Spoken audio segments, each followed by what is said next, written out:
我而家介紹咧澳門同埋香港一般雲吞嘅做法。咁一般嘅雲吞餡咧，佢其實咧大主要嘅材料咧就係蝦。咁蝦入邊你會見到啲肉嘅。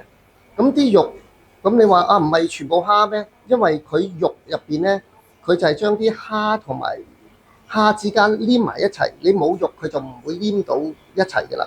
仲有咧就係要好注意個溫度嘅，因為當啲蝦或者係啲肉咧入邊有水，或者係溫度唔好嘅咧，佢黐唔到一團。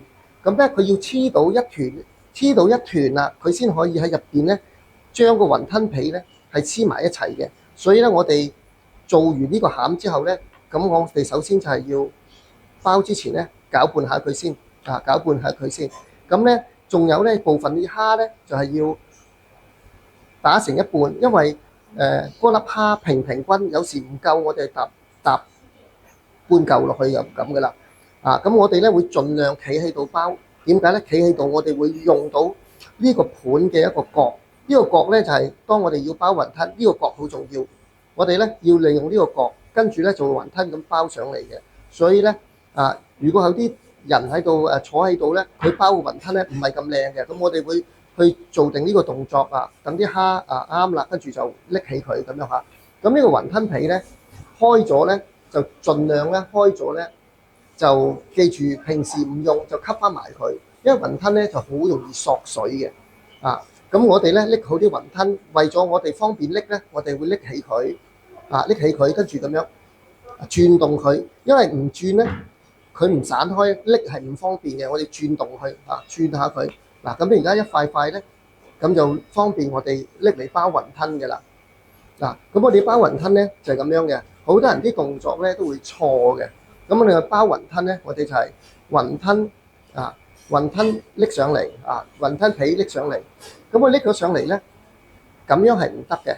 我哋一定要手彎成一個窩我哋嘅手而家成一個窩，跟住咧成個窩啦，將嗰啲雲吞肉就係呢啲啦咁樣咧咁樣咧就搭咗落去呢個窩入邊搭咗呢個窩入邊睇下啦，咁樣已經係一粒圓嘅雲吞嘅啦佢搭落一個窩度，咁咧咁樣已經差唔多成一個雲吞嘅。但係有啲人就唔識伸直隻手，伸直隻手做唔到嘅，你要搭一個窩度，跟住就係咁樣咁咧好啦跟住咧隻手咧不斷咁旋轉咧咁咧就成一粒雲吞嘅啦但係如果有啲人係將呢個大力一夾咧，一夾個頭咧，咁啲雲吞咧雲吞皮就會黐埋一齊，咁個雲吞咧食起落嚟咧就好多雲吞皮嘅啦咁樣。咁你話快啲咁熟咗手最快啲嘅啦。跟住我哋將呢個口咧就放喺下邊，咁當佢定咗型之後咧，咁樣落喺啲水度就唔會散嘅啦咁我哋咧嚟多次啦咁我哋喺個角頭呢度，跟住咧就喺個窩按佢落去咁樣收佢口咧咁樣呢度咁一到搓佢就變成一個圓形嘅啦。咁咧就變成一粒雲吞，咁我哋成一粒雲吞嘅啦。當忙嗰陣時，我哋啲雲吞咧一定要蓋住佢，唔好再俾佢吸收水分因為咧佢啲嘢起咗水咧就唔好包裝噶。呢個咧我哋有人客嚟到嗰陣時咧吸翻佢因為一有水分咧啲雲吞皮就會黐埋一齊噶。咁呢個好重要，咁擲一擲佢咁我哋而家包水餃